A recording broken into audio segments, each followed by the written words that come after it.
What's up, my good people? It's your boy Talk. Now, I'm not a sports analyst, but I do know a little something. Look, I know we got this guy named Tay Capone. He's from Chicago. He's a drill rapper. You got a song named Wasted from what I've seen and looked up. But check this out. This man is talking about Michael Jordan. Now, he's not a Bulls fan. He's never been a Bulls fan because he said he had nothing to really be a Bulls fan about because they were basically trash to him. And that Michael Jordan is not impressive to him in 2025 because LeBron James and all these years had to go guard Hall of Fame forwards like Paul Pierce and KD, and he had to guard people like Kawhi, and Jordan didn't guard the best players. He guarded an old Magic Johnson, old Isaiah Thomas, and John Stockton, and all these people. So here's the thing. We about to get straight to it. So as you see right here, when Jordan was guarding Magic in 1991 finals, since people don't understand this, when Jordan got on the Magic, he shot 36 to 38% from the field. Okay, and then when guarded by others like Scottie Pippen or other mismatches, he shot 50%. Mind you, he still averages 18 points, right? But he had to work much harder when Jordan was the primary defender. Now, don't think because, in 91, y'all just watching Nick Wright and them and they say, he didn't guard, they had to switch off Jordan and put Pippen on him because he was cooking Jordan. He was never cooking Jordan. He scored 2 points when they did the switch.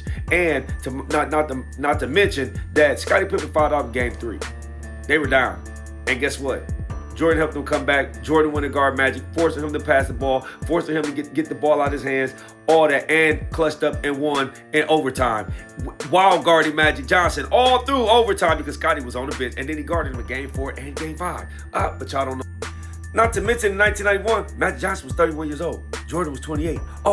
Isaiah Thomas was 30 years old. Joe Dumars, 28. Rodman, 28. I don't know where all this old stuff come from. But Jordan had the task to go guard Detroit's best player, which was Isaiah Thomas, who was the Pistons' offensive engine. Okay, Jordan's defense was crucial in disrupting Thomas' playmaking, limited his scoring impact. And the secondary coverage was Joe Dumars. Literally, on occasion, due to defensive rotation of foul trouble, Jordan would switch on to Joe Dumars, another high-caliber perimeter threat. Dumars would handle the ball and require close attention, especially in key offensive moments. Jordan would shut that down. I'm just saying, but Jordan wouldn't guard nobody. Here go Jordan again. In 1992 finals, guarding Clyde Drexler, the Portland's best player, best shooting guard. Jordan's a shooting guard, so why would he not go guard the shooting guard? It's just a matchup. It's an automatic matchup. But Jordan on-ball defense and help defense limited Drexler's efficiency. Despite him still averaging 24 points per game and losing because he lost, Jordan did his job. So don't say that Jordan didn't don't go guard the best player. It was just Scottie. No, it wasn't Scottie. Jordan did it too. And when they switched off, whoever they switched off to, Jordan would go guard. Like right here, in 1993 versus the Suns. Look, y'all think Dan Marley he wasn't good. Dan Marley was that. The difference is they let him shoot they wanted him to shoot contested jumpers so Jordan could go focus on help defense on Charles Barkley, Mr. MVP of the league, Mr. Dominant, because he was. And it worked, because guess why? They won. But Jordan went and guard everybody.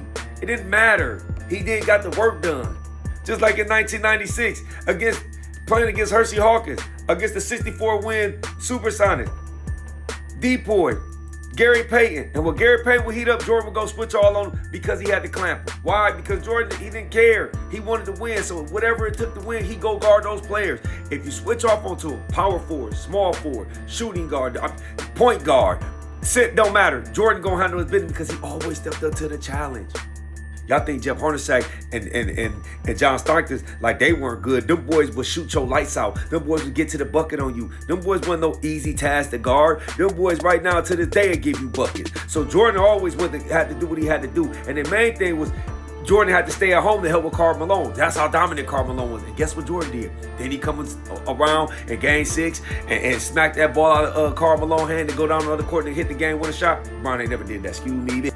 So although he said LeBron was guarding all these Hall of Fame power forwards and all that, these sixes, LeBron is 6'9", 250. Kawhi Leonard was 6'6", 6'7", 225. Skinnier, shorter, and not as big as LeBron. But he was cooking LeBron. So was Paul Pierce, and so did KD.